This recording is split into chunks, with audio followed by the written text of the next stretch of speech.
Money Talk with Melanie features lively discussions of a wide range of global, domestic, and kitchen table financial topics. Guest interviews include entrepreneurs, CEOs, and politicos who are experts in their fields. Be sure to listen up.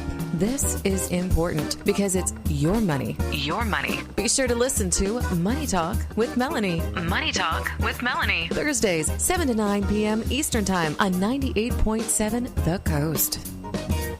And good evening and welcome back to Money Talk with Melanie. I'm your host, Melanie Collette, and Happy New Year. I'm telling you very, very late on January 13th. And why is that? Because the vid got me, ladies and gentlemen. The COVID finally got me, and that's why I was not here last week. I apologize for not being here, but the COVID finally got me. I have a feeling that this Omicron variant is probably going to get everyone. Fortunately, it was not that bad, but it's still kind of, I'm still kind of dragging a little bit. But Happy New Year! I hope everyone had a fantastic holiday, and welcome back to Money Talk with Melanie.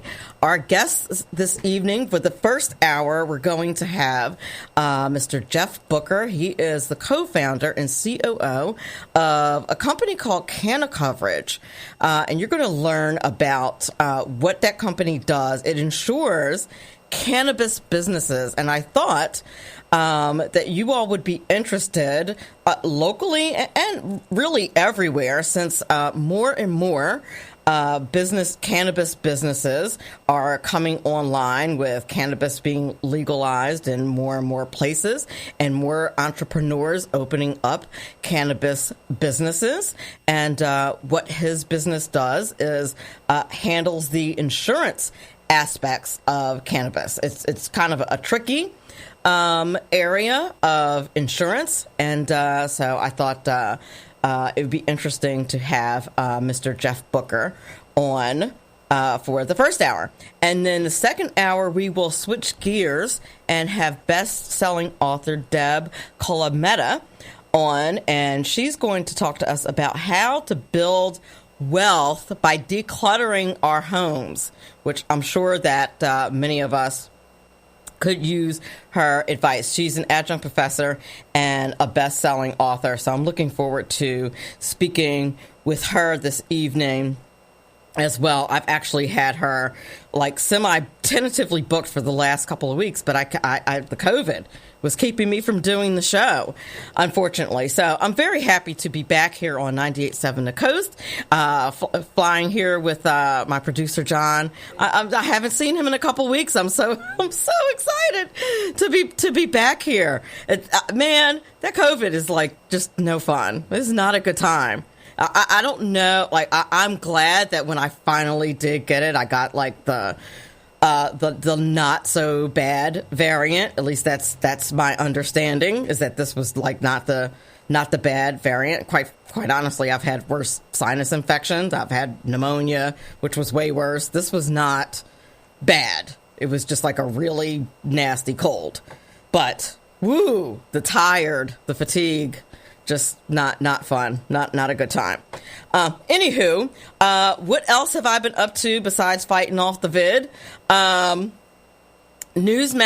3:30 on Mondays. This past Monday, I got to talk about the employment shortage in general due to COVID. There's been a lot of, particularly on my side of the aisle, a lot of teacher bashing here recently. And some of you know that I'm an educator, and there's lots of schools that are shutting down, and parents are getting really mad about the schools that are shutting down. And, you know, my conservative peeps and my people on the right side of the aisle are not going to be happy to hear what I had to say on Newsmax about this issue, as when I did that particular hit, I was on day 10 of being homesick from getting COVID, which I have no doubt that I caught at school. Like, the narrative is that, the teachers are not getting sick and that kids are not getting sick at school. And that's just simply not true. That's just not the case. And I do not know why conservative media is saying that. That's not, I have friends in Florida that are like, well, we're not experiencing that in Florida. I'm like, well, the weather's super warm there. You guys are probably outside. That there's probably several reasons why it's not spreading in Florida like it might be spreading in New Jersey. I'm just saying. And the teachers that I know that are getting sick are vaccinated. And I'm just saying, people are definitely getting sick. And there's, other vocations where people are getting sick and people are shorthanded. And I'm kind of trying to figure out why you would think that that's not also happening to teachers. Like there's retail shops that are closing earlier and shortening their hours because their workers are getting sick. There's other areas where people are getting sick and they're making adjustments. Why would you think that that's not happening in schools? I just find that super weird. But so anyway, I talked about that on Newsmax. And another issue that I also tackled was this issue of there's this transgendered swimmer, I think at Penn, and they asked me what my thoughts were about that. So if you want to catch up with that, you can follow me on any of my social media, and you can see any of the clips of those hits. Also, I had the privilege, Save Jersey. If you follow that blog, if you don't follow that blog, you really should. My good friend Matt Rooney has a blog called Save Jersey. It's a very well-known blog, a conservative blog, and they have every year they have a list called Save Jersey's Right Women to Watch.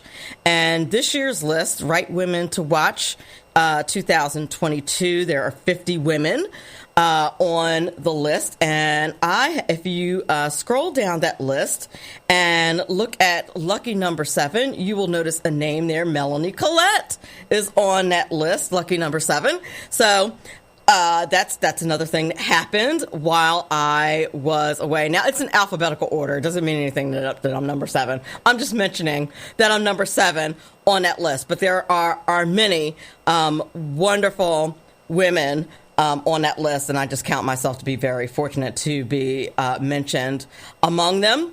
And then finally, I did a hint in the Des Moines, Iowa market. I was being interviewed about critical race theory related ideas. Apparently, somebody is keeping a database of universities, and 230 colleges and universities have mandatory critical race theory training for their students as well as their staff, according to one organization that is keeping track of these things. And so I was interviewed and asked my thoughts about that. So if you want to ever catch up with the audio or video or find out where I'm speaking or commenting or making appearances, follow me on Twitter at Money Talk Mel, or on my Facebook page at Money Talk with Melanie, or at moneytalkwithmelanie.com, and you can keep up with any of my many appearances and find out all the very sometimes I try not to be controversial, but, some people say that I say controversial things. I just tell people what I think. Apparently, some people want to know what I think about stuff. And then, then they send me mean tweets when I tell people what I think. It happens. That's okay. Send the mean tweets to @NJGOP Diva. It's perfectly fine. I'm good with that. Anywho, like I said, my guests tonight are Jeff Booker. He's the co-founder and COO of CannaCoverage. We're going to talk about the business of weed. I thought that would be funny. John laughed. Yeah, we're going to talk about the business of weed with Jeff Booker. I don't know if Jeff's going to be too happy about that intro, but I'll ask him when he comes on. And then we're going to have the number one best-selling author, Deb Colameta. She's made thousands of dollars by selling her household excess, and we all have it.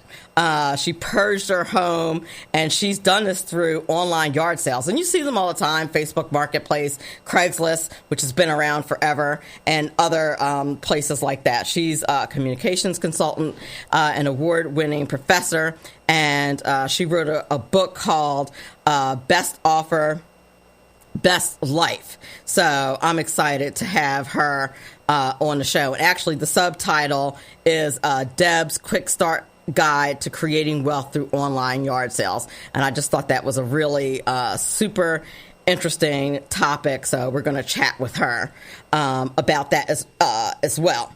So I'm excited about that. But in the news, before we get to our first guest, I wanted to talk about some of the things that I saw in the news. One of the things that I saw that I thought was interesting, it says, one article that I found said that the average household carries $155,000 in debt. Now, at first I thought that was a lot of money, but then when and this is according to NerdWallet. NerdWallet's a really great website if you ever happen upon it. They have awesome advice, a lot of how-tos and top 10 lists and stuff like that. But when you think about, I don't know, 2 car payments, a student loan, a couple credit cards, and a house, $155,000 is not that much money. In my opinion, when you think about it, throw in a couple kids, that's not really a lot. But when you do a deep dive, one of the things that it said is the average household has about $6,000 in credit card debt, which is pretty reasonable. About $200,000 in mortgage, about $30,000 in auto loans.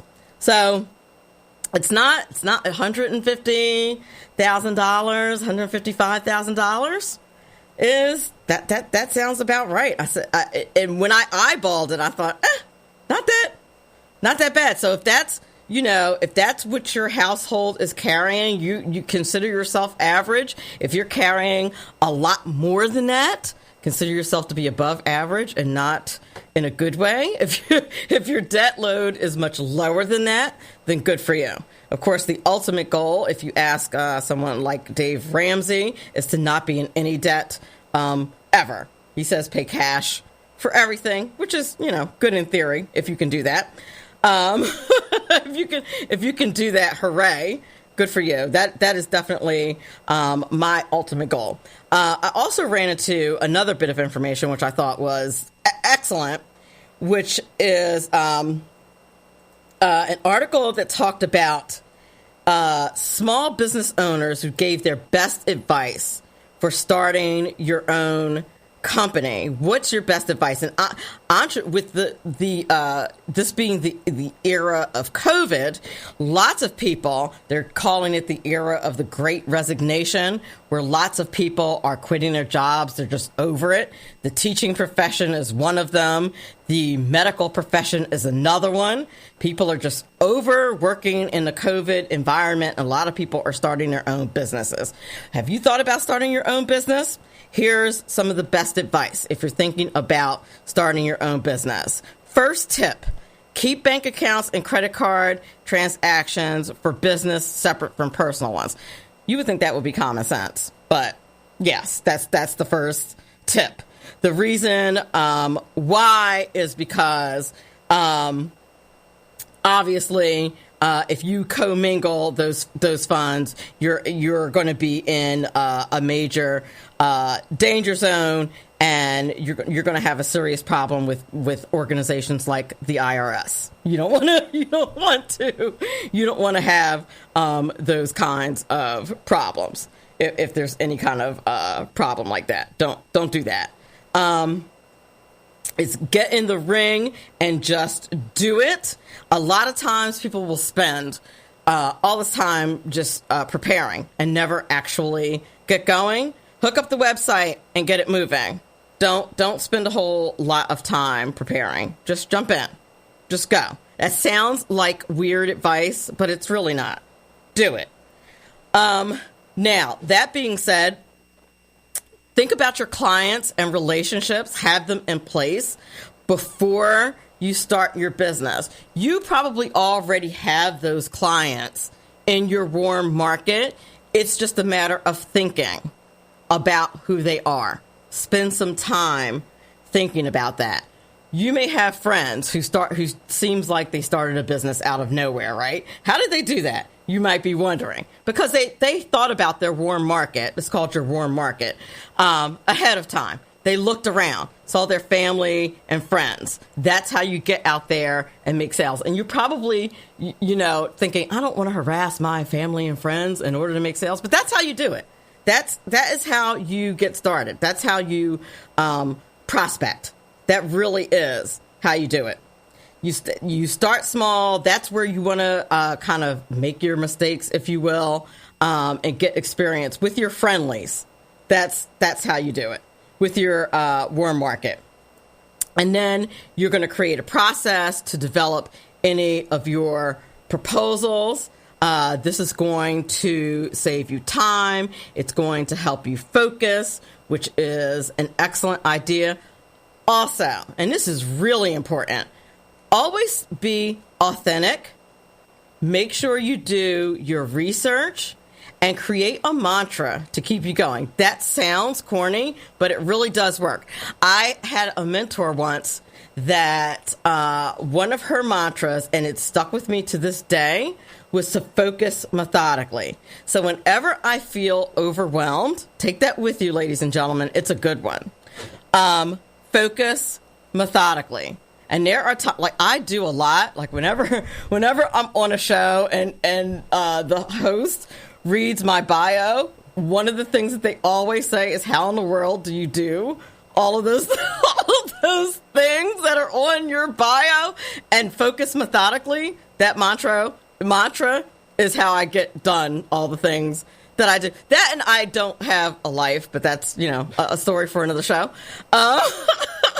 But focus methodically it's important when you're running in any kind of business, and I do run a small business of my own. Focus methodically. That's my mantra. Come up with your own. And there are days when I'm like, how am I going to get all this stuff done? Come up with a mantra for your business. But focus methodically is mine. And you can borrow that one. And just get up and start focusing methodically. And that just means don't worry about the whole list. Just do one thing at a time. Be open to changing your target audience. Sometimes you start out with one target audience, and as you're moving along, your target audience flips or changes. Be open to making that shift as you go along. When you find out that maybe your product or your audience actually is a better fit for something else. Be open to making that switch. That's perfectly fine. And reach out to our mentor. You will be surprised how many organizations have mentorship programs. There was one that I reached out to when I first got started called SCORE, that is out of Pennsylvania, that gave me a lot of very good advice. Especially when I first started doing podcasting and media, that gave me tons of really good advice. So just something to really totally think about. Just saying. So those are some tips if you're thinking about starting a small business, getting involved in entrepreneurship. In a few minutes, we're going to have the one and only Jeff Booker. He is a longtime friend of mine, but he is also the co-founder and COO of CannaCoverage. We're going to talk the business of weed when we get back on the other side of the break. You're listening to Money Talk with Melanie. I'm your host, Melanie Collette. We'll be right back. Money Talk with Melanie features entrepreneurs, CEOs, and politicos who are experts in their fields. Money Talk with Melanie. Money Talk with Melanie on 98.7 The Coast. Welcome back to Money Talk with Melanie. I'm your host, Melanie Collette, and our next guest is Mr. Jeff Booker. He is the co-founder and COO of CannaCoverage, and he's going to talk to us about the business side of weed. At least that's how I'm framing the conversation. There's actually much more to it than that. And I'm very happy to have him on the show. Full disclosure, Jeff Booker is actually a long-time friend, but very knowledgeable about the topic. And since more and more cannabis is being legalized, at least on state and local levels, there's certainly a need for the services that CannaCoverage has to offer. And there's no one more knowledgeable about the intricacies of the business side of the cannabis business. And that's why I'm having him on the show. And without further ado, Jeff Booker. Good evening, Melanie. How are you? I am well. How are you? I'm doing well. It's nice that I finally rated high enough to get on your show. So I do appreciate the invitation, as I know you've had some key folks on, and I'm happy to be the next in line. Well, I appreciate your taking the time out to be on the show this evening. I would love for you to tell the audience a bit about your background. Sure. I am a lifelong Jersey boy. I grew up in Gloucester County. Spent the first 20 years or so of my life in Gloucester County, and then moved to Camden County. Go 20 years there, and a few years back made the trek north to the promised land of Monmouth County, up here in Seabright on the Jersey Shore, and enjoying my time here. For sure. Now, tell us about CannaCoverage and a bit about your professional background and what CannaCoverage is. Well, I have spent the better part of the last 28 years, coming up 28 years in April, in and around the financial services / insurance business. I've worked on all sides of the industry. I've worked with individuals, with groups, public sector, private sector. I've worked on the carrier side, on the broker side, on all facets of the business, and have had some success, and I've done pretty well. But in the last year or two, I had a lot of people coming up to me, and my partner, Nichelle Santos, coming up to me and her and saying, hey, we're getting into cannabis. We know you're the insurance guy. Can you help us? Will you help my cousin? You handle his benefit plan for his company. Can you help us? We're trying to open a dispensary. How do we get insurance? And for a while, a couple, 3-4 years ago, I was like, well, the carriers haven't really developed yet. The market hasn't developed yet. I don't know that it's the right time to get into that just yet. But in the last year or two, we when I say we, my colleague Michelle and I began to do the research and began to determine that there are sufficient carrier choices now. The coverage is available, and as the cannabis industry moves from legacy, or used to be illegal, to the legal side of things, these traditional financial services that are available to law firms, construction companies, painters, carpenters, and landscapers are available to new legal cannabis business in the state of New Jersey. So we created CannaCoverage last year. We are licensed to the business coast to coast.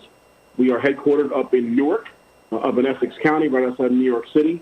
And as I mentioned, we are positioned and are doing business across the country, but New Jersey is our home. So I'm pleased that you're having me on this evening to talk about what we do. And basically what CannaCoverage does is we operate as a cannabis business insurance broker / consultant. What does that mean? What we do is we work with cannabis businesses and ancillary businesses to make sure they have the appropriate risk management protocols in place, as well as the appropriate insurance coverage in place, where risk management and risk mitigation has to result in risk transfer, i.e. insurance.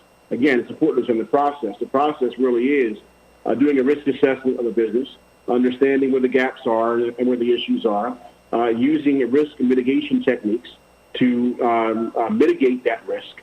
And where insurance is necessary, we can then transfer that risk to the insurance company. That really is what we do in a nutshell. Okay, so just to peel the onion back a bit, so for normal, regular entrepreneur, and of course entrepreneurship is very big in New Jersey. You have quite a few shore towns and hotels and resort areas where there are just many different types of entrepreneurs and many different small businesses in New Jersey. Tourism is very big, and a normal business owner that's not a cannabis business, you can go to, say, a State Farm or I don't know, any other insurance carrier, any other corporation, and get normal business coverage to mitigate any kind of risk that's involved to cover your business should you get sued for anything that happens during the course of running your business, and to cover any risks involved. But that is not so. Typically, your regular businesses may not have the kind of coverage that you need to cover a cannabis business, because that's a specialized area. It is, and a lot of folks don't really realize that you cannot go to your legacy insurance agent or your broker that your parents and grandparents had, et cetera, if you're trying to open a dispensary. It is unlikely that he or she can help you in that regard. It's not because they may not be good people or know what they're doing in insurance, but it is a very specialized risk space. There are more and more carriers coming online, but there are not a ton of carriers out there. There are enough, but you wouldn't know where to find them or where to get the appropriate coverage, because you're dealing with a product, in the case of cannabis, that still has federal issues, i.e. being illegal federally, but on the state level, in our state and other states, it is legalized. So a lot of insurance carriers and most of the legacy carriers haven't really gotten into space yet, but many have, and that's where we come in. Because again, you're not able just to go to whoever you've gone to. There's unlikely they can help you. Where we come in is to provide the opportunity to do a risk assessment of your business, understand your risk profile, your risk tolerance, having a full understanding of your operation, and then we can match you with the appropriate program, the appropriate coverage based on that risk assessment and risk mitigation, and then finally risk transfer, i.e. insurance. Okay, and I was going to bring that up. I was going to ask you, actually, and I thought I knew the answer to that, and you mentioned it, that cannabis is still illegal on the federal level. So, like, it's still a federal crime to sell, right, and to buy cannabis, which is bizarre. Well, it is kind of a bizarre situation, but what the federal government really has done has begun and hasn't done for a while, is look the other way. As we're all aware, there are plenty of things that the federal government can be doing, as opposed to worrying about someone opening a dispensary in a state that has deemed it legal for their state. States' rights, right? So it is kind of a conundrum, but this ecosystem is kind of settled into this sort of détente between the federal government and the state governments, where the state governments have opened their doors to cannabis. The federal government has begun looking the other way. It's one of those things that will sort itself out. There are a number of things that do need to occur. Things such as the Safe Banking Act and the Claims Act, other legislation on the federal level would make doing business in cannabis a little easier, but we're not there yet. So there are various programs in place to allow folks to operate safely.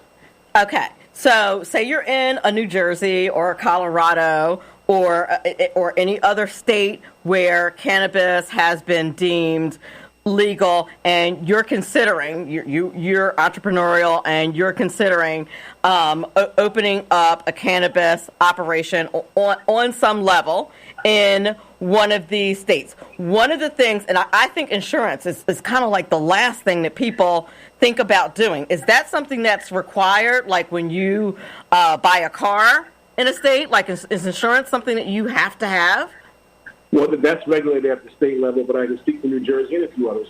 But here in New Jersey, you are required when you are submitting your application to the state for a cannabis license, one of the various license type, whether it be cultivation, manufacturing, processing, delivery, and the various types that are available. You have to provide with your application a letter of intent at a minimum that you are aware of your insurance requirements for your business, and that you will work with a licensed and credentialed broker or consultant to obtain that coverage.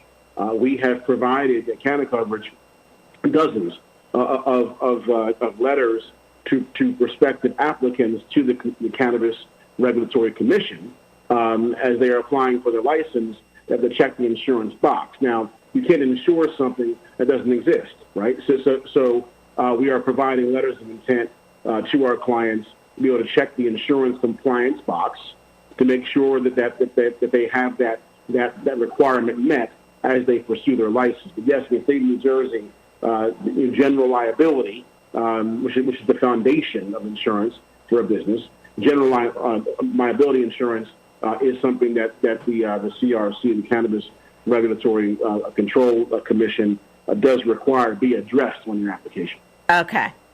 We're up against a hard break. We're going to be back in a couple of minutes. We're on with Jeff Booker. He's the co-founder and COO of CannaCoverage. We're talking about the business of weed, ladies and gentlemen. And it's a very, very informative interview. We'll be back in a couple of minutes. Money Talk with Melanie on 98.7 The Coast. Welcome back to Money Talk with Melanie. I'm your host, Melanie Collette. We're on with Jeff Booker, the co-founder and COO of CannaCoverage. We're talking about the business side of having a business, a cannabis business, and how to protect that cannabis business now that it's become decriminalized in many states, and the feds are not really messing with you, and many people are opening cannabis businesses, and how to protect that cannabis business, which in states like New Jersey and certainly other states where it's been decriminalized, that's certainly a big requirement, and you're going to want to know exactly how to do that. So, Jeff, another thing I wanted to ask you, certainly in a regular business, one of the things that you might be concerned about, a slip and fall, or some workman's comp or something like that. If you have like a retail store or something like that, I would assume with a cannabis business there are different kinds of exposures that you have to be concerned about. What are some typical exposures that you need to be worried about in a cannabis business? Well, a lot of the exposures that you typically would think of if you were a pharmacy or a little corner store or a Walmart are still prevalent here. In that, yes, you have general liability. So if somebody falls and gets slip and fall, whatever, a customer in your store, you have general liability to help cover that. If you have an employee who gets hurt on the job, workers' comp. All those things are available for cannabis businesses. One of the things that a lot of cannabis businesses don't always think about, but if you're selling any kind of product to your dispensary, if you are a manufacturer that's making some sort of a product using cannabis or CBD or hemp or anything like that, we need what we call product liability. What that is a liability insurance policy that will protect you, from suits should something go awry or perceived to go awry with something that you produce or something that you created and you're selling. that's very important. Sometimes you may have a situation where something is being sold, where it's spoiled, or it was defective, or there was an issue with it, etc. Product liability will protect you against that potential loss that you might have there via a suit. So that's one thing that people are have to be aware of and cognizant of. One of the things that is also important to keep in mind is when you're looking at the kind of business that you may have, if it's a cultivation, if you're a grower, there is crop insurance that is available, both indoor and outdoor. Outdoor is getting tougher to get, but certainly indoor, you can buy insurance to insure your crop against infestation, other hazards or perils that may imperil that crop. So these things are available if you know where to look, and if you don't know where to look, that's where CannaCoverage comes in.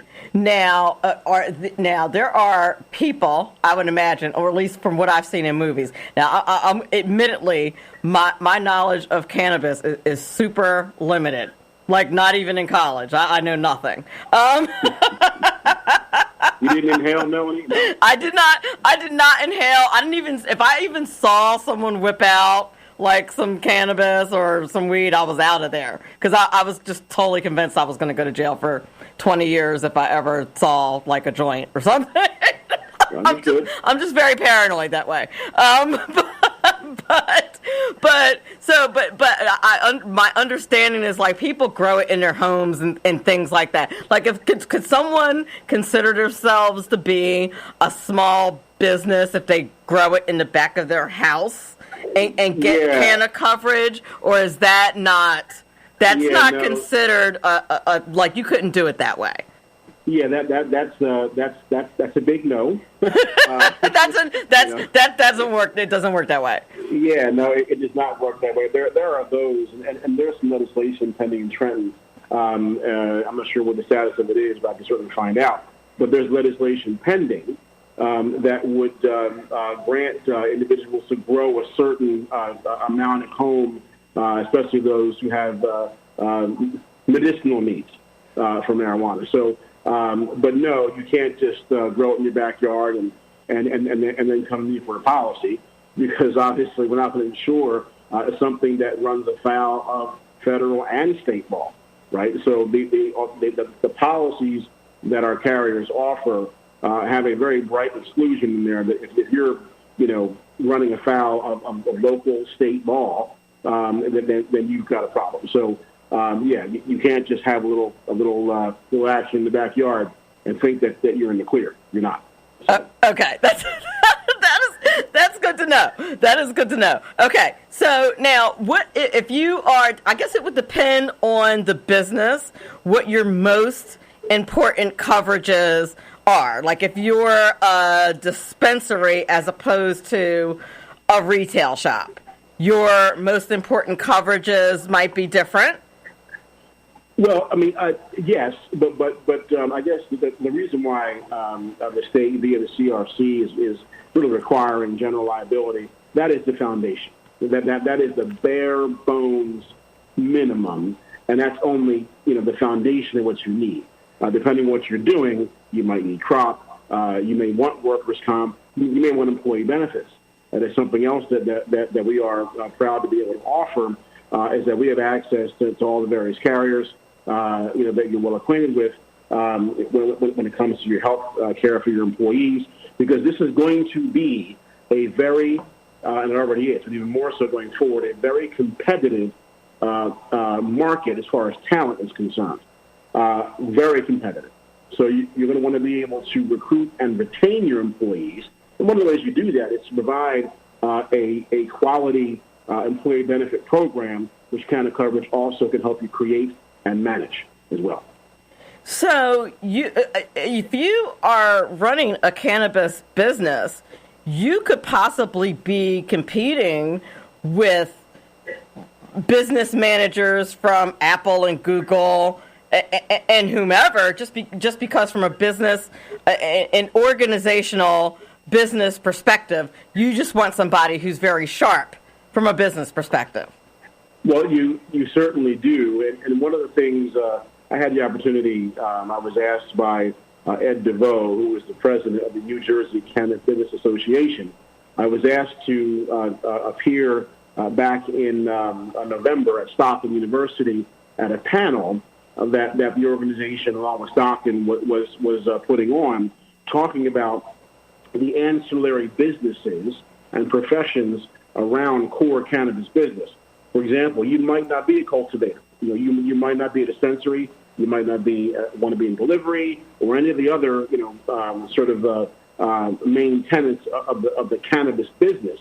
But you may be a lawyer who may want to represent cannabis businesses. You could be an accountant or a CPA who can offer services in that regard. You could be an insurance consultant like me. Again, not touching the plant, but helping support these businesses as they get off the ground and grow. So talent is talent. And I can tell you, from my experience, that the level of professionalism and the level of expertise and knowledge and just good business sense and business etiquette and just, how to navigate in business, I've seen some of the sharpest people I've ever met in business in cannabis. You know why? Because they have to be. Everybody's looking at them, right? Everybody's, scrutinizing everything that they do. So they have to make sure that they're on point, that they are handling their business the right way, right? So that sometimes there's a stigma out there, and I probably thought this a number of years ago, they're just potheads, they're just they're just this or just that. They're not. No, they may enjoy the product, right? But they are very serious business people, and they expect you to be the same. So just because we're dealing with cannabis doesn't mean that we are not about making sure that we're run properly, et cetera, which is why insurance and risk management, employee benefits, et cetera, all these things that are available to every other company out there are very much needed by the industry, because it's important that the industry, as it pertains to risk management and the business side of it, be set up the right way. Managed the right way, because you want to create this industry and strengthen it, and that's part of what we try to do with our partners, is strengthen companies so that they are more sustainable, and that brand new ribbon cutting that the mayor had, 18 months ago, is an empty storefront because they can't keep their doors open because they have theft issues, or they have issues with employees, or their supply chain problems, or whatever it may be. Strengthening the entire supply chain with risk management and insurance, and also making sure these businesses are operating at an optimal level is good for the entire community, because you have a business that is thriving, creating jobs. Okay, so it reminds me very much of like the pharmaceutical area of business. That's what it's reminding me of. Sure. Yeah. I think if we fast forward 5-7 years and then look back, the way that cannabis is going to be looked at is very much the same way alcohol is now. It will have lost a lot of the stigma. A lot of the folks who have fought it and all that, the ship has sailed. This is here, and it will be viewed very much the same way. Will be treated very much the same way. We will, be in a better place having a business that is properly insured, managed, being a good corporate citizen, because they're keeping the doors open, good employees, serving the community. There's a way to do all of those things and still maintain the quality of life for a town that has a dispensary or a cultivation site, or a manufacturer. Sure, because what I found, at least on the on the municipal level, just what on the state level, just what I've observed as these laws are being passed and as different municipalities seem to be grappling with this, is that people are cool with, individuals doing their own thing and people having it for medicinal purposes, but they kind of don't want it near them. Right. They're like, yeah, it's cool for you to do it, but don't open that dispensary near me. But they don't seem to feel that way about bars. Like they don't seem again, there really is there's a gradual understanding that is taking place and will take place even further. I was not someone coming up who used weed. I didn't smoke. I didn't do any of these things. But I'm a businessman, and I see great value in working with these companies to make sure that they survive, that they're protected. People are putting their life savings in these businesses. They're cashing out the 401k. They're taking out the home equity loan. They're refinancing their houses. They're getting venture capital money, etc. Doesn't it make sense to make sure that you protect that investment by properly managing your risk and using insurance to fill in where you can't, right? So we have had significant success. We are very busy every day. People are reaching out to us. New license recipients in the state are reaching out because this is the box you got to check. It's not 1-800. Cannabis insurance from somebody in Colorado. Now, I'm sure that's fine out there, but you want somebody local in their own state that knows the environment here, that can be a resource to you as you step forward out there as an entrepreneur. Okay, one last question.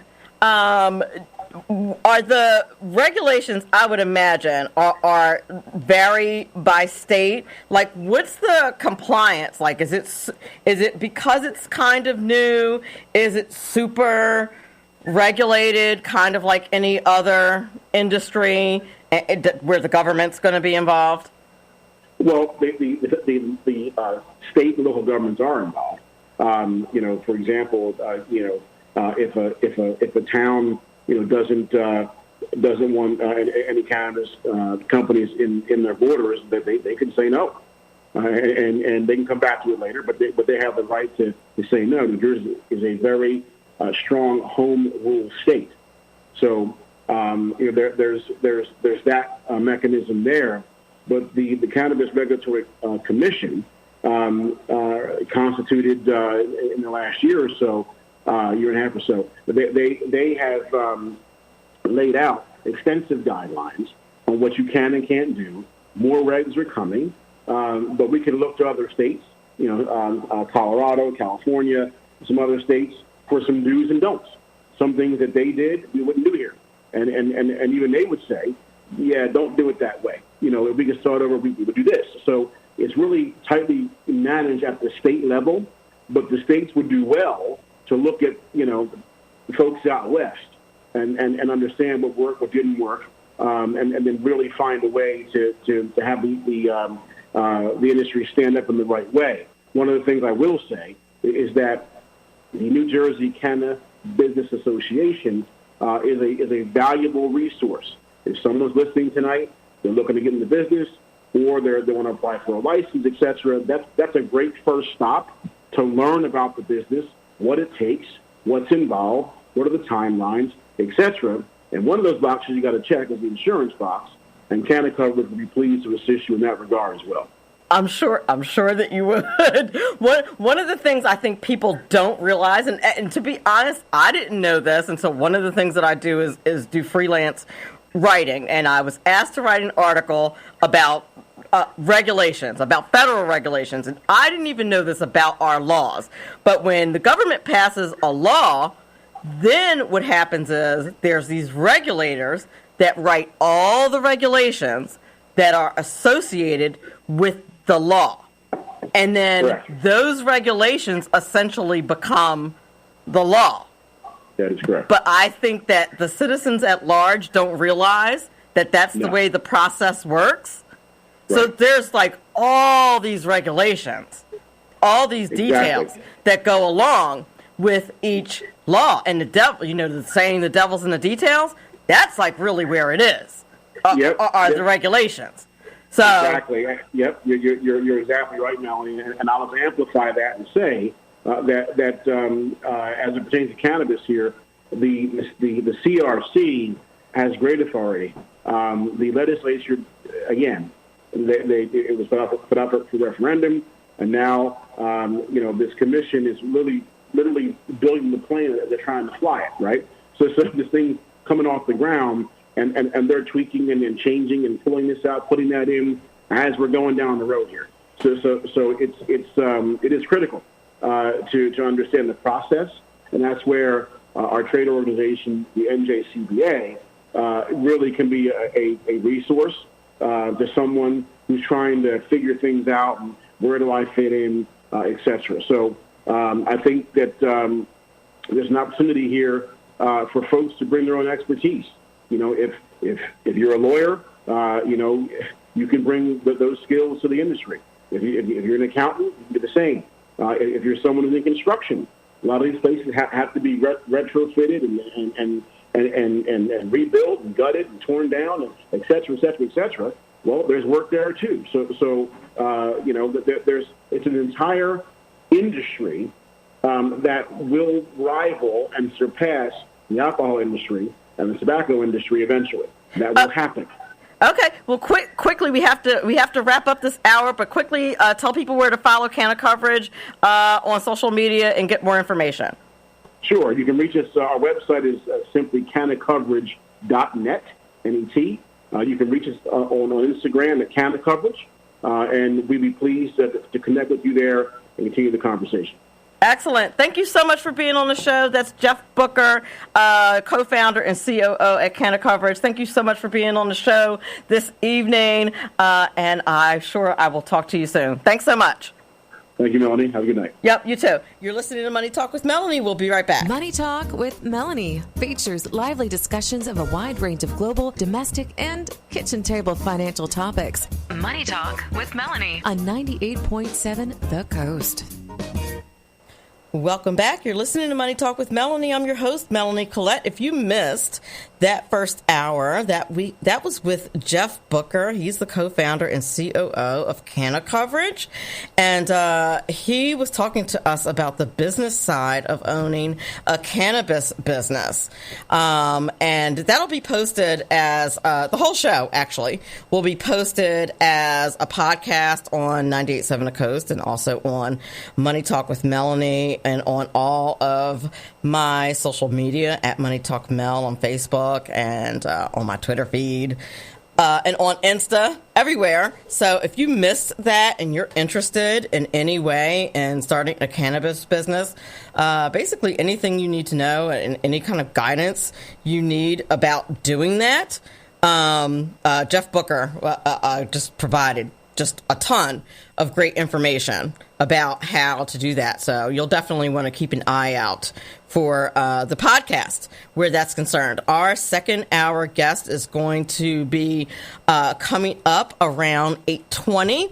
Her name is Deb Colameta. I hope I'm pronouncing her name right. She's a best-selling author of the book Best Offer, Best Life, Deb's Quick Start Guide to Creating Wealth Through Online Yard Sales. Very excited to have her on.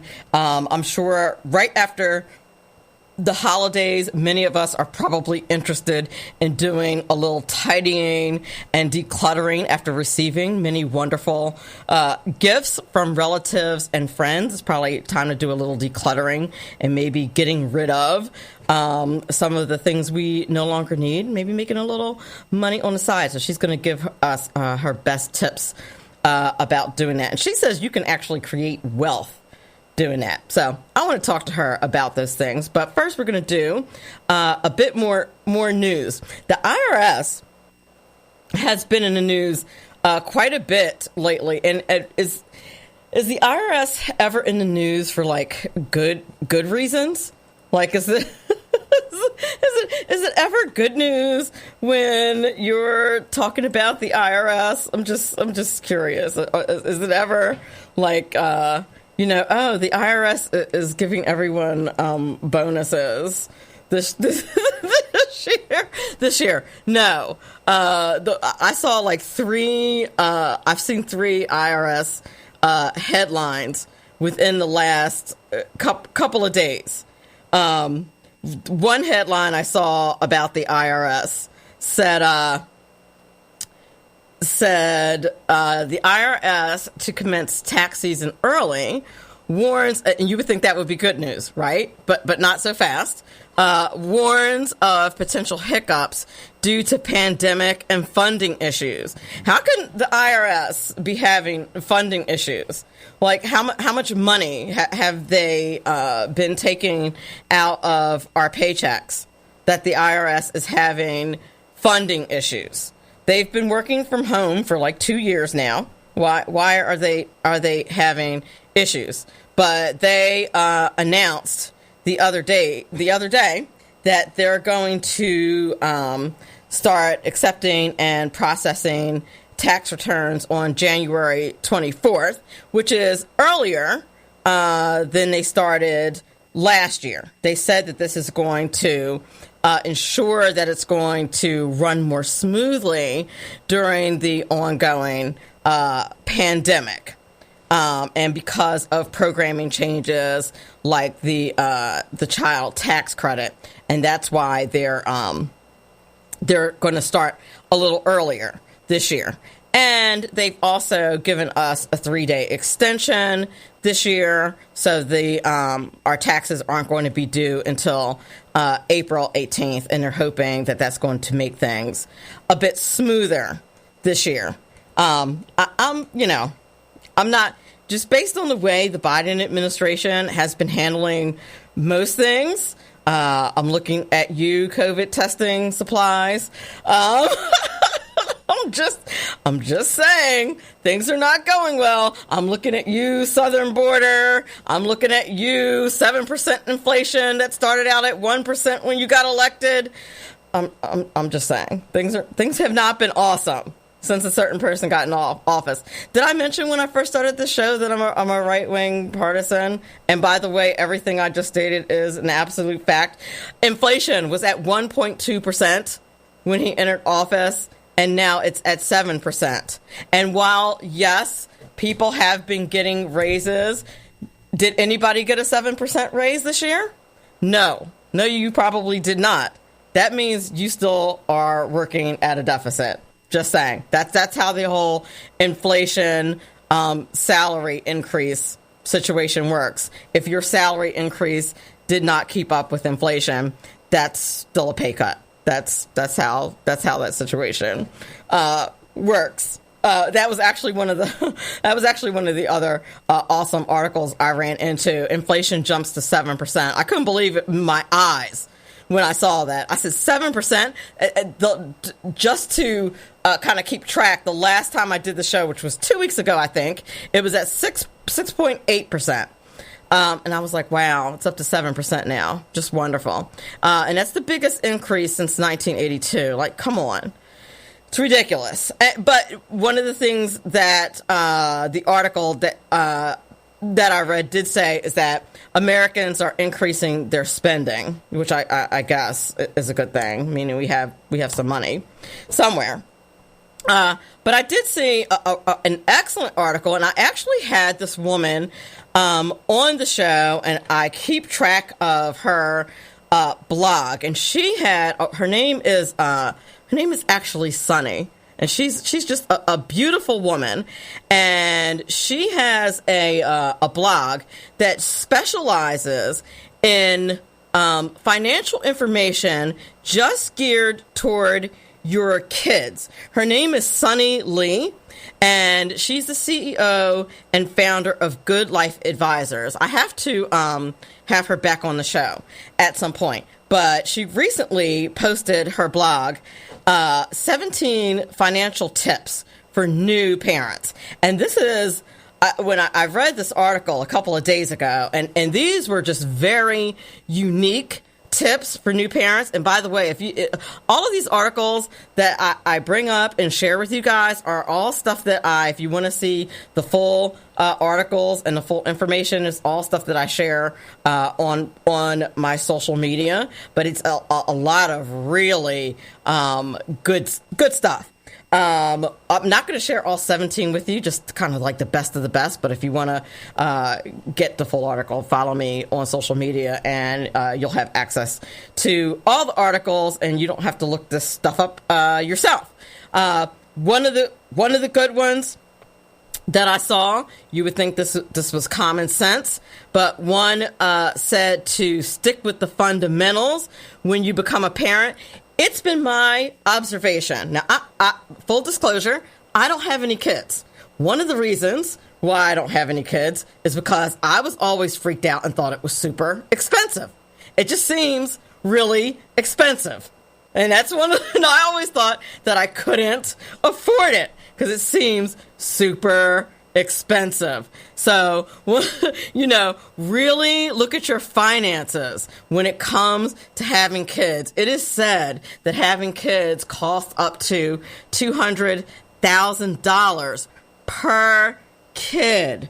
So, one of the things that this one expert says, to stick to the fundamentals when you become a parent, that you don't need to run around opening new life insurance policies and 529 plans, which if you don't know what a 529 plan is, that's a college savings plan.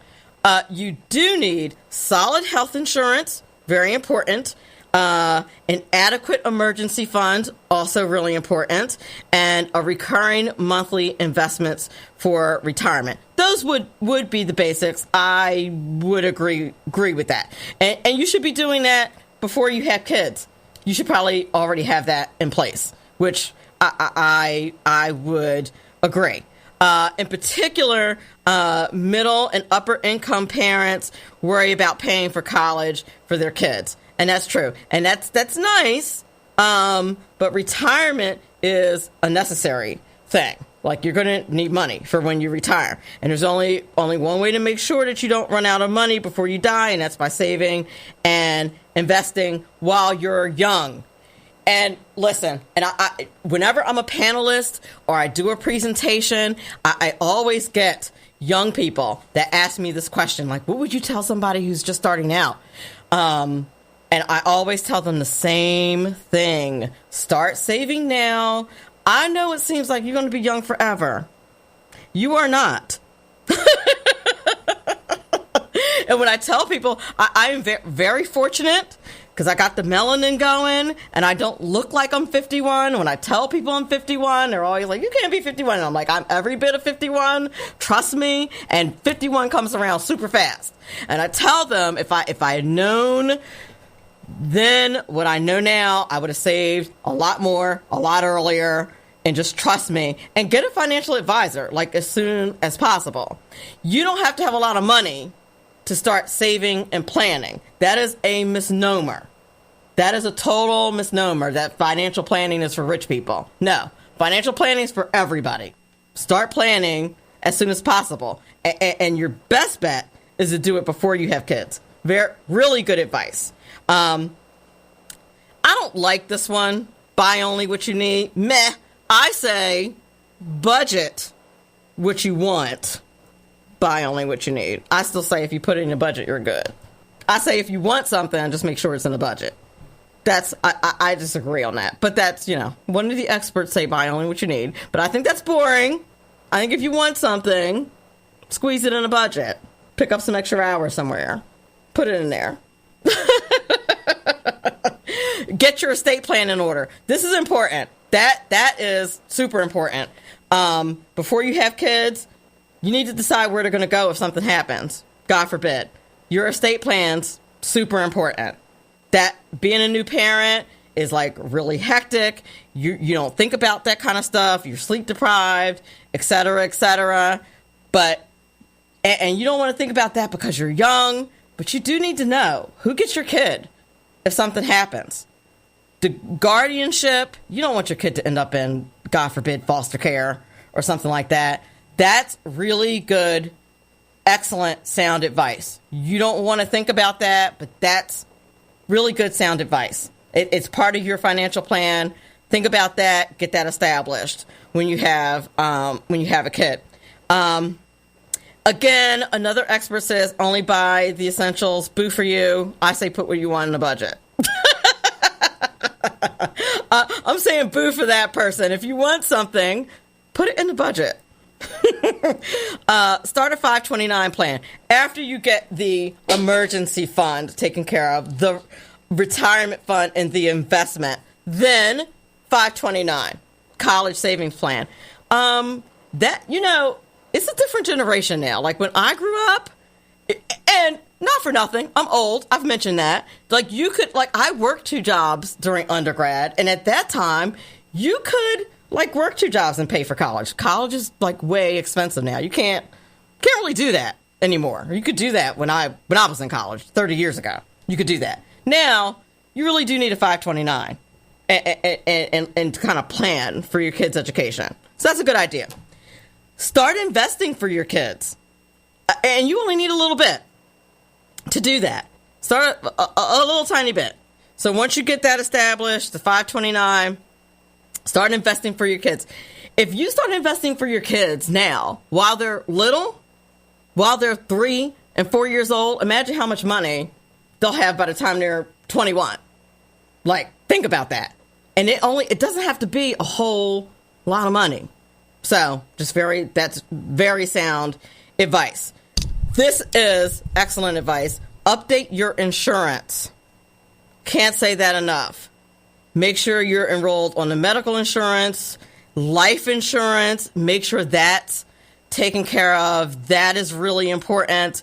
I know you're young, you're just having kids, you're going to live forever, but that's just not how life works. And it's really important to make sure your kids are taken care of in the event of that the unspeakable happens. Prepare for your new financial picture. When you add kids in, it's a brand new financial picture. And again, just like I said in the outset, I feel like a lot of people just babies just happen. They just come and then people just have them. They're just there. That's not the way it's supposed to work. Your financial picture looks totally different once you have kids. Childcare is super expensive. How are you going to make that happen? You really need to look at the lay of the land. Is the wife going to stay home? Are you going to get childcare? Are you both going to work? You really need to lay out how that's going to work. What is that going to look like? Sometimes it's a wash. Sometimes it's actually better. You're thinking it's better for both of you to work, but when you do the math, it might really be better for one of you to stay home. Really. If you're only, coming out with an extra $100 a month, but by both of you working, why not just have one person stay home? It might not be worth it. Just something to think about. So look at your overall financial picture. Organization. Birth certificate, social security card, immunization records. Very important that all that stuff is in order when you have a kid. Again, you would think that would be common sense, but you would be surprised. I work with teenagers, and you would be surprised how many kids don't know where any of that stuff is. And you're just wow. But I run into students all the time whose parents don't know where that stuff is. Or they're super complicated situations. Let's just put it that way. With that information. And that's a whole problem. Take care of your kids. Make sure that stuff is in order. Start a custodial Roth IRA for your kids. Imagine if your parents had done that for you and how you could build generational wealth for your kids by starting a custodial Roth IRA. And again, the details and all of this, if you follow me on social media, you can get the details behind this article and find out exactly what that is. If you don't have any kids yet and you're thinking about having kids, you already have an emergency fund, which you should as a couple. If you're thinking, okay, we're going to start having kids, your emergency fund needs to be larger, especially for those trips to the ER. Babies and kids get sick, they have accidents, things happen. Your emergency fund needs to be a little bit larger. You're going to have extra expenses, so you need to think about that and make that adjustment. You might want to take a little longer parental leave.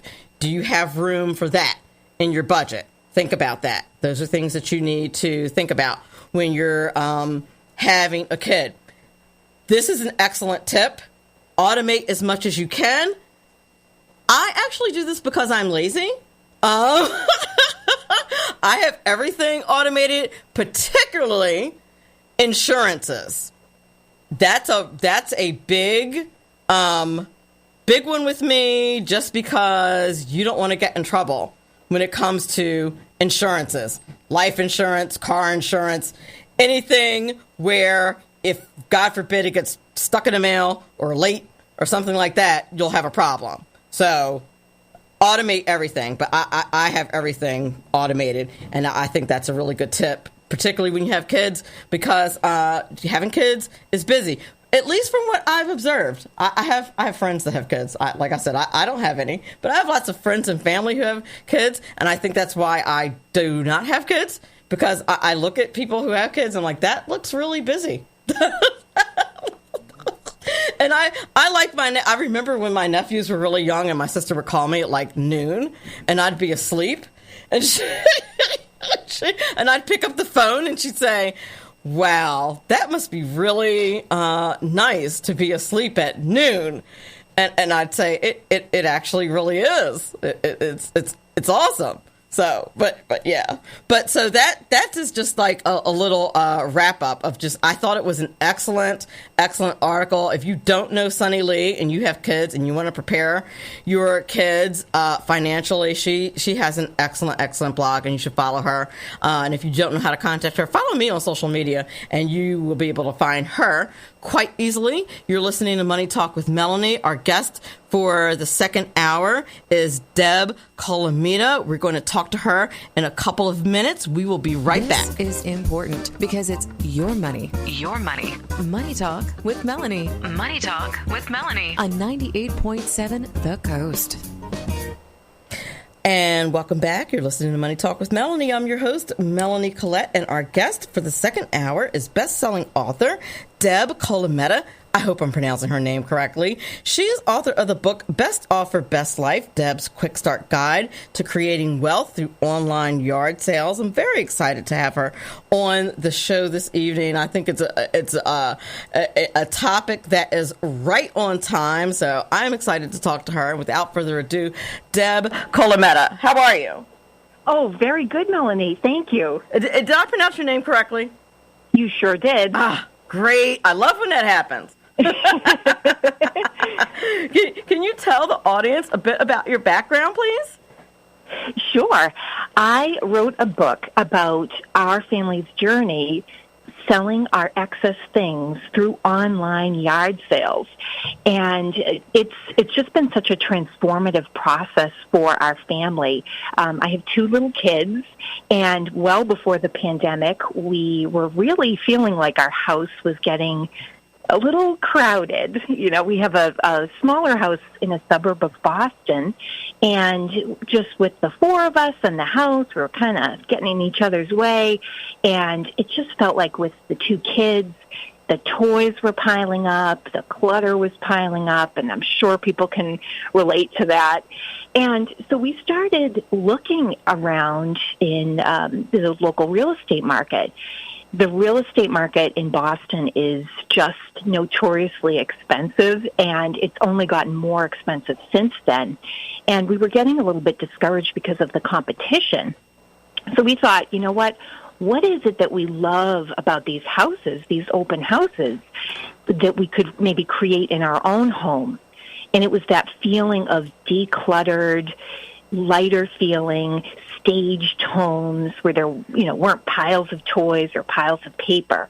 So we figured while we waited for the housing market to cool off, we knew we'd have to kind of get our home organized anyway to sell it, we started decluttering and getting rid of all of our excess things that we didn't need and didn't want to have to store them and pay for that. And what happened was we came up with a big pile of stuff. And the stuff was not, it was nice stuff. So I didn't want to throw it away. That seemed extremely wasteful. And I thought I could give some of the things away, but they were kind of fragile. And actually someone had recommended that I try some of the online yard sales, selling apps, Facebook Marketplace, online yard sales groups on Facebook, Craigslist. And it really opened up a whole world for me of financial freedom and helped my kids realize the value of $1 and reselling and organizing and making sure that we have a home for the things that we no longer need. So it's been a great opportunity for us. And I wrote a book about it called Best Offer, Best Life as a way to teach other families how to do this. Okay.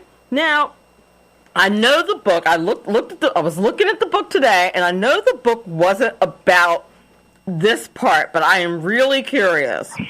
How did you decide? Because this, for me, is the hardest part. Just saying personally. How did you decide, and particularly your kids? I'm sure you had to give them some guidance. And how did you decide what was clutter?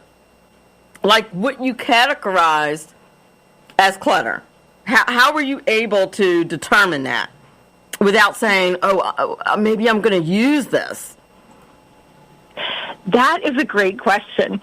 And I still struggle with that. It's a very difficult decision when you're trying to figure out, what do I toss? What do I sell? What do I keep? Because to me, if you sell or donate something prematurely and then you just end up having to buy it again, then you're not really saving anything. You've kind of lost all your profits there. Right. So we found that the phrase, go for the low-hanging fruit. And what I mean by that is the things you know that you will never use again. I had 2 types of waffle makers that I had registered for my wedding. I had multiple stock pots. I mean, you could say, well, gee, you need a stock pot. Do you need 3 in different sizes? So look at, everybody's got that stuff, those impulse buys, those things we registered for, baby registries, wedding registries, the things that we thought we would use and maybe never took out of the box. So that's what I advise people to start with. The things you have absolutely no sentimental attachment to, things you know someone else could use, and things that have a higher return on investment for your time. So something that's maybe a little bit more expensive or you think will sell quickly, that's where you want to focus your time. So what's clutter? Yeah, we all have a certain amount of clutter in our lives. That's how we function. And I am not a minimalist. Minimalists are people who live in homes that have, very little excess things, and it's almost got this empty feeling because they have zero clutter.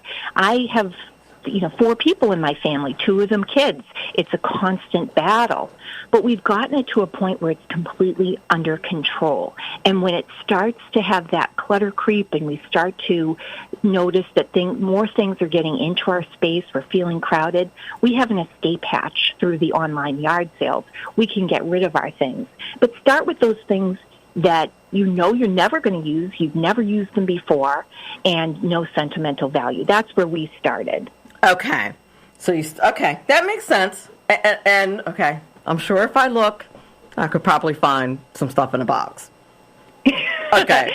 I probably could find some stuff. Yeah. Yeah, think of duplicates. If you have things that you got as a gift that maybe someone else got you, or, I want to upgrade my crock pot or my, slow cooker, and so I'll keep my crock pot, I'll sell this older slow cooker. Think of things that maybe you bought for entertaining. But if you're not entertaining as much and you think, gee, I don't think I'll ever go back to entertaining like that, start to sell your platters, start to sell your glassware. That's where you can really make traction. And once you get that cold, hard cash in your hand or your money in your Venmo account, it really motivates you to keep going with it. And you can always tell yourself, hey, if I really need to have an extra platter, I could go out and buy one. And I'm almost going to guarantee you just won't have that issue, because we all have in our imagination this idea that we're going to be entertaining outside on the patio. And, maybe some people are like that, but do we need to live with all that entertainment clutter all year round? So start with those easy things that are easier to say goodbye to. Okay, that's good stuff. All right, very good. All right, thank you for answering that. Because I was hoping there was going to be a chapter on that, and I was like, maybe I can't ask her about that. It's not in the book. But then, I was like, yeah, no. Yeah, it is. I'm not sure the page. I think it's covered because I talk about how you define that and how you teach your kids to define that. Right. It's really important. And that's another thing in my book and the podcast. I always talk about getting your family on board, because otherwise it's just the hamster wheel, because you get rid of the things and they bring it in as fast as you get rid of it. So if they also go through the process, it really curbs their appetite for getting those extra things. Like, for example, my kids went through their giant bag of stuffed animal toys, and I was really surprised and delighted by how many stuffed animals my kids were easily able to say goodbye to. They said goodbye to them faster than I could. So showing them how, okay, we don't have enough room. I don't want to get another stuffed animal container for your bedroom. Let's get rid of some of these. We can donate them to animal shelters, and they use them there, or we can recycle them in the textile bin in our town. Then when we went to a store about a week later, they were asking me for stuffed animals in the store, and I said, we just got rid of a bunch of stuffed animals. And they were like, oh, yeah, that was a lot of work. Never mind. We don't want to do that again. We don't want to do that again. But if you do it for them when they're not looking, not only could you have a disaster, like, they're looking for a particular stuffed animal, and you can't say exactly where it is because you donated it. You don't want to do that. It's mean, but also because they need to learn these skills. These are really important life skills. Why did I go to that fun park and get this stuffed animal? I never looked at it after we went to the fun park. That sort of thing. And it makes it easier for you to not bring the stuff into your space in the first place. And that's what this is all about. That is very good. Okay, so explain to the audience what a virtual yard sale is. I never really heard it called that before, to be honest. And maybe if you think of it as a virtual yard sale, it's actually, I feel like it's a little friendlier. Yes. I had never heard of this before. And it's so funny because when somebody had introduced me to the idea of this, I thought, wow, this must be this underground community, and let me check this out. So I joined a couple of my local online yard sales through Facebook, and I'll explain in a moment how to do that. And when I joined the online yard sale groups on Facebook, I saw tons of my friends were already members, because once you're in the group, you can see who's a member. And I was like, oh my gosh, nobody told me about this. I felt like I had been let in on this giant secret that everybody was selling things on online yard sales. And, nobody told me about this. So if you go to Facebook and you type in, as if you're looking to get a new friend on Facebook, you type in something like Central New Jersey online yard sales or New Jersey online garage sales, you'll find these groups that you can join where you can sell your things. And it's so easy. It's as easy as snapping a picture and posting an update on Facebook. You can join the group. The admin will let you in, hopefully. You follow the rules of posting, which are usually pretty basic, and you upload some pictures of the item you want to sell, and you write a description, and then hopefully the item will sell. Now, it sounds really easy, and it can be easy, but in my book, I give you loads of tips for what I did and what I didn't do, and how, and stories and examples of things that I sold. I made all the mistakes so that you don't have to make those mistakes. So I kind of boiled it down to, do they still have Cliff Notes? I boiled it down to the highlights of what you should be doing to get the most success. Because nobody has time to do this. I mean, few people have time to do this as a full-time job, and it can be very time-consuming. So in my short book, I made it short on purpose for busy families and people, I explain the highlights of how to have the most possible success when you're doing online yard sales. Now, online yard sales can also refer to the apps like OfferUp, or Craigslist, and Mercari, or ThreadUp. Lots of different opportunities to sell clothing, items, you name it. Exercise equipment for this time of year is very popular. And the nice thing is, it's different from a yard sale, traditional yard sale, because you don't have to worry about things like setting aside a Saturday morning to sit there all day and try to sell your things. You don't have to wait for sunny weather. It doesn't depend on that.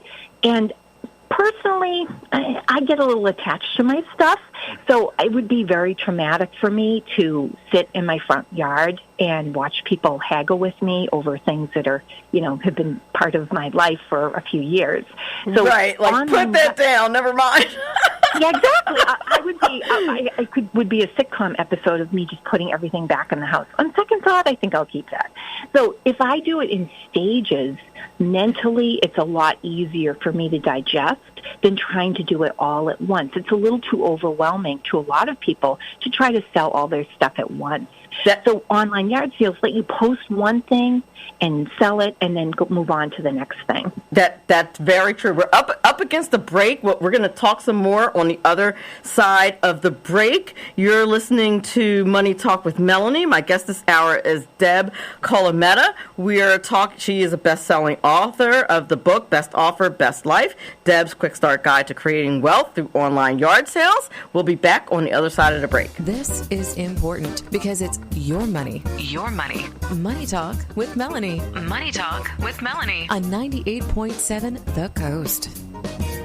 Welcome back. You're listening to Money Talk with Melanie. We have Deb Colameta on. She's a best-selling author of the book Best Offer, Best Life.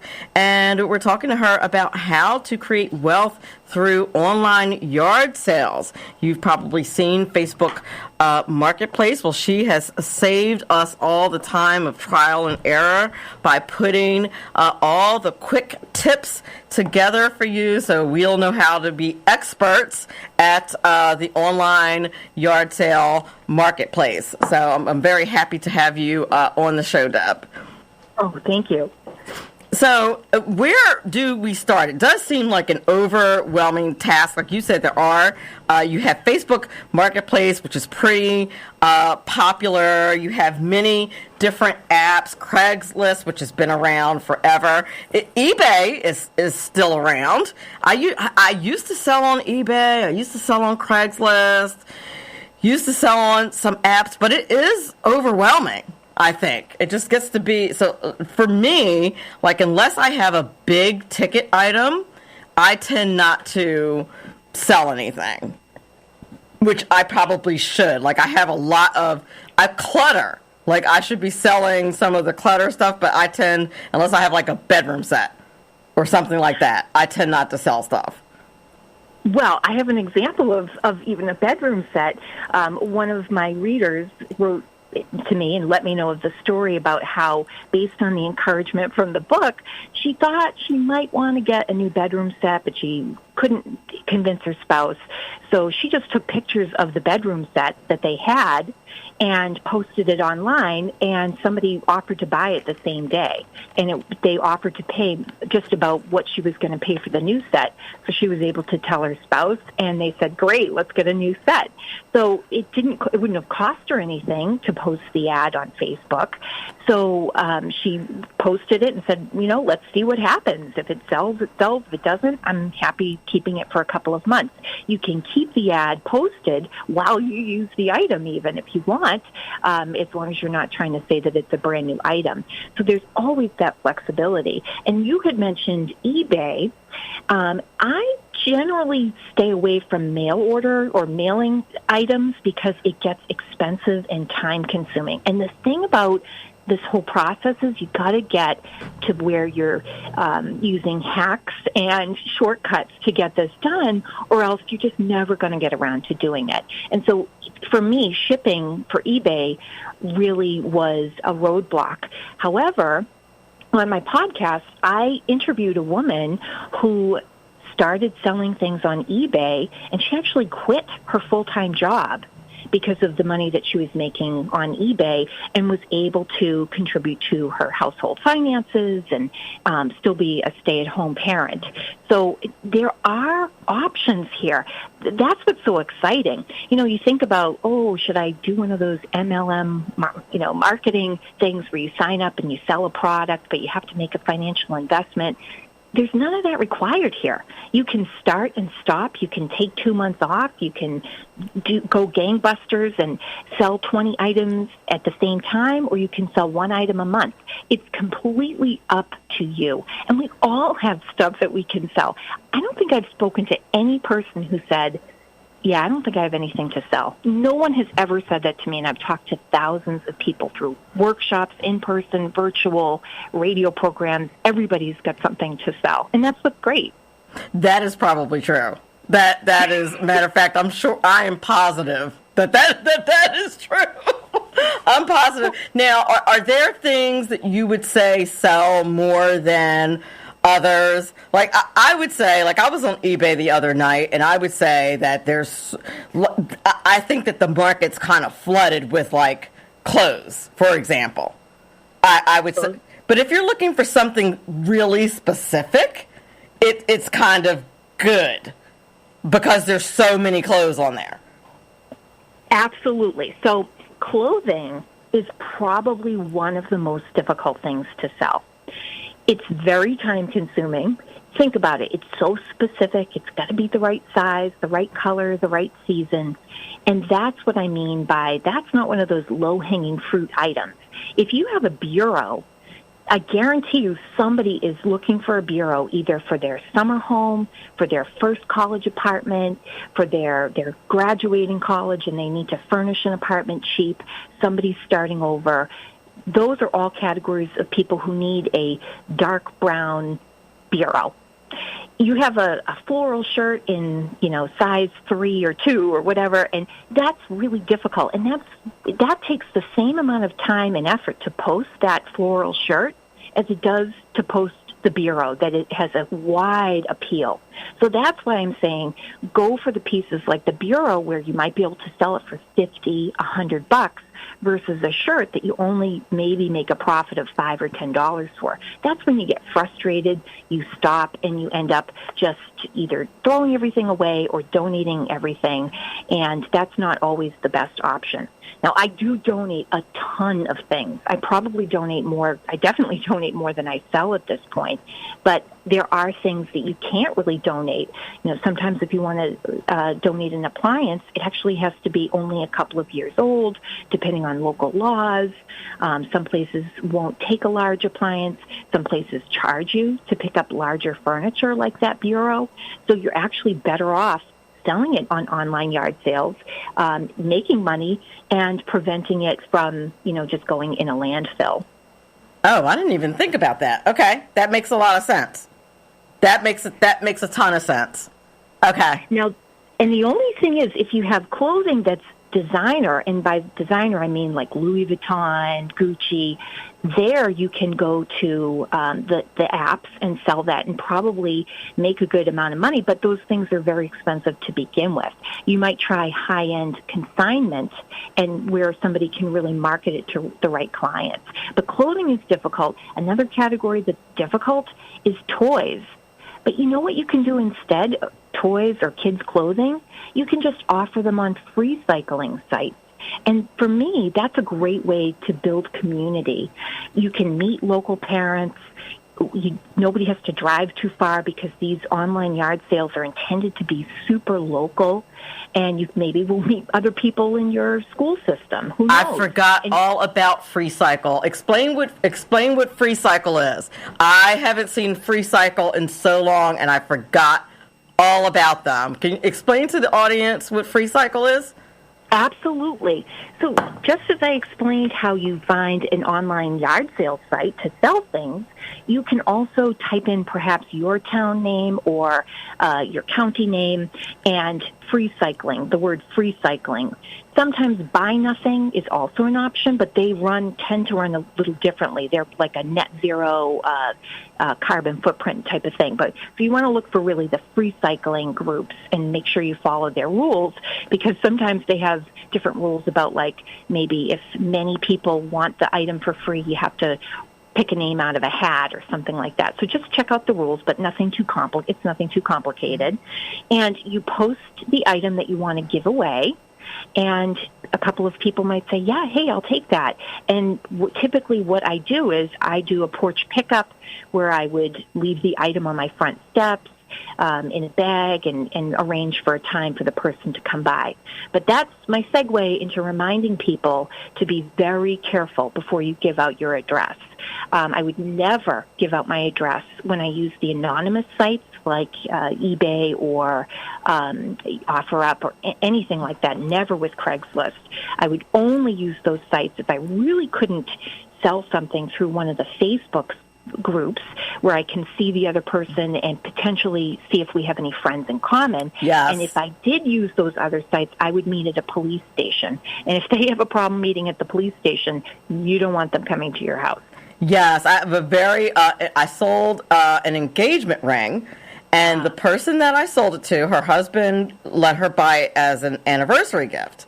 And what she told me she did, she got it on Facebook Marketplace, and we had mutual friends. We're still friends to this day. This happened like 5-6 years ago.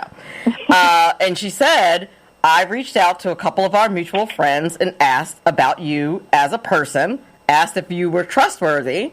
And she said everybody I asked said that you were a good person, said they had known you for years, and that you were somebody that could be trusted. And that's why I decided to buy the ring from you. And I was like, well, that's good to know that the word on the street is that I'm a good person. So that's important, but you made 2 great points there. You made a lot of great points there. But number one, she had the opportunity to vet you. And right. make sure you weren't the boogeyman, So that was really important. And also, your friends acted as a watchdog for the sale.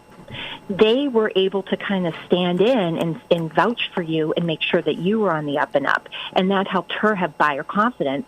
And you also made the point of you've built your own community. You've made friends for this. And that's what it's all about. That's why I like the more local online yard sales, because you can meet people within your community and you can help people within your community. As I mentioned in the book, not everybody qualifies for official assistance, where they might get a check or whatnot. Some people just kind of fall on hard times. Some people need a helping hand. And online yard sales have been a great way for me to pay it forward. We've donated a lot of things. My parents often have me sell things for them. I use it with quotes, air quotes, sell, because a lot of times people will show up and they won't take the money. They'll just say, oh, just take the bookshelf, or here's the coffee table. That's and they feel good very about true. It. That's very, I've had that happen with different neighbors. Like, I've put something for sale, and then a neighbor was like, oh, you have that? And it's like, oh, it's you? Well, never, oh, here, just take it. You know what I mean? So, absolutely. Yeah, and that's, true. That's its own currency, is that feeling good and being able to put that out into the universe and, knowing that you get that back. It's that feeling of abundance. It's that feeling of wealth and being able to do that and knowing that it's not going to, go sit in a landfill somewhere. It's getting used. You didn't use it, but someone else could. This isn't about marketing junk or like a flea market. I'm talking, I have sold some high-ticket items, and I am happy to get some return on my investment and see that the item gets used, even if it's not by me. So it's been a great thing for us, and it helps keep us sustainable. And I've really loved this as a lesson for my family and a lesson for me. And it really does put a stop to a huge shopping spree of junk. And, like you were saying earlier, there's nothing wrong with budgeting for nice things. There's nothing wrong with wanting nice things. You heard that, huh? Absolutely. I'm all for it. I drive a beautiful sports car. I'm not, this isn't about just frugal living. This is about redirecting your financial energy to the right purchases.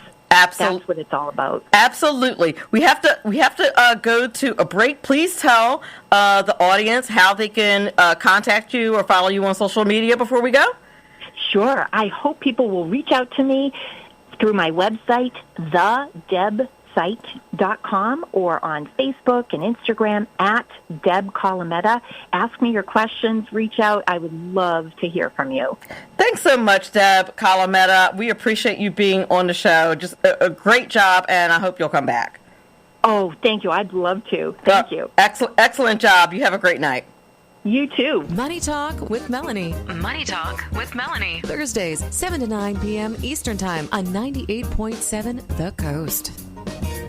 Welcome back to Money Talk with Melanie. I hope you all enjoyed this evening's show. For the first hour, we had Mr. Jeff Booker, who told us all about the legalities and protections of the cannabis business. And, of course, then we talked to Deb Colameta, who talked to us about creating wealth through online yard sales. And they were some really good tips. Like, I really found out just in those few minutes what I've been doing wrong in that online yard sale arena for real, and why I've been so frustrated in that area whenever I've entered it. So I'm definitely just going to stick to the big item sales and just building community in that area. She was just so right. I hope you will follow her and get her book, which is on Amazon, and I can completely understand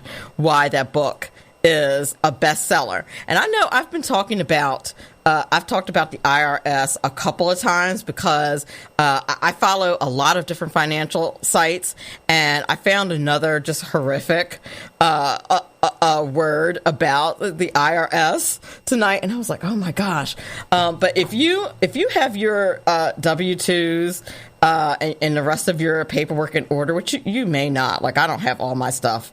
I know I haven't received all my stuff yet, and I have a person. When you get to a certain point, you need to have a guy. You know what I mean? You need to have a person. Like if I don't know, if you get to a certain age and have a certain amount of stuff, you need to have a person. You shouldn't be doing your own taxes, like being your own lawyer. Like, what are you doing? It's just not advisable at a certain point because you're gonna mess up, and it's just gonna be a bad time. But anyway, so I just collect all my paperwork and type up my spreadsheets and hand it all to my person, and just let her handle it. But I found an article, and the headline says that the IRS is in crisis.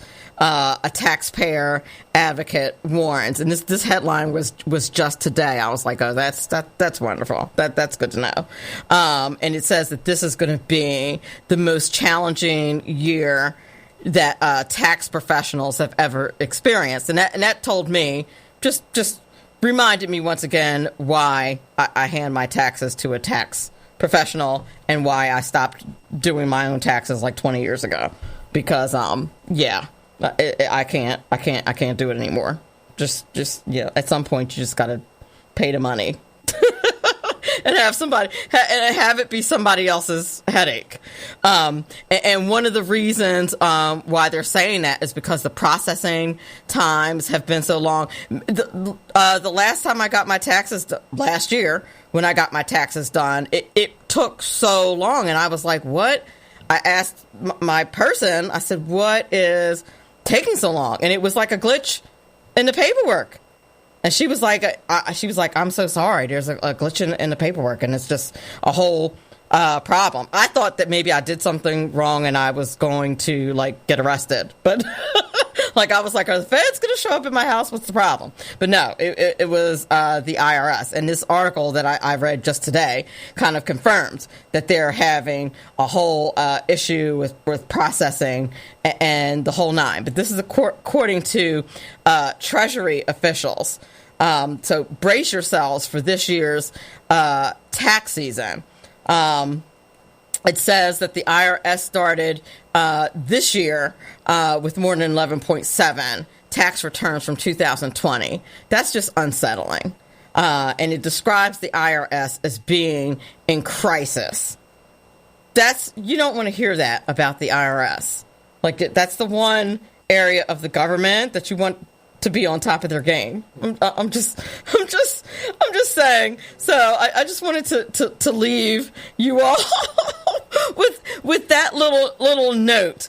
But you can start working on that as soon as January 24th. They are starting early this year, and you do have till April 18th. Anywho, but we'll be back with another, hopefully, great episode of Money Talk with Melanie next week. Avoid the COVID. It's out to get everyone. Please stay well. Stay healthy out here. Wear your masks, I guess. I don't know. I don't know. If you saw that, I don't know if anybody saw that hearing the other day. The CDC is like, whatever. They don't know what they're doing. Fauci makes $420,000 a year. He has no clue what's going on. Wash your hands. I don't know. Do the best you can. But I'm going to do my best to give you guys great information about your finances and bring you great guests. Thank you, John, for working the boards and the phones for me this evening. I really appreciate it. And remember, all of this is very important because it's your money. Have a great night.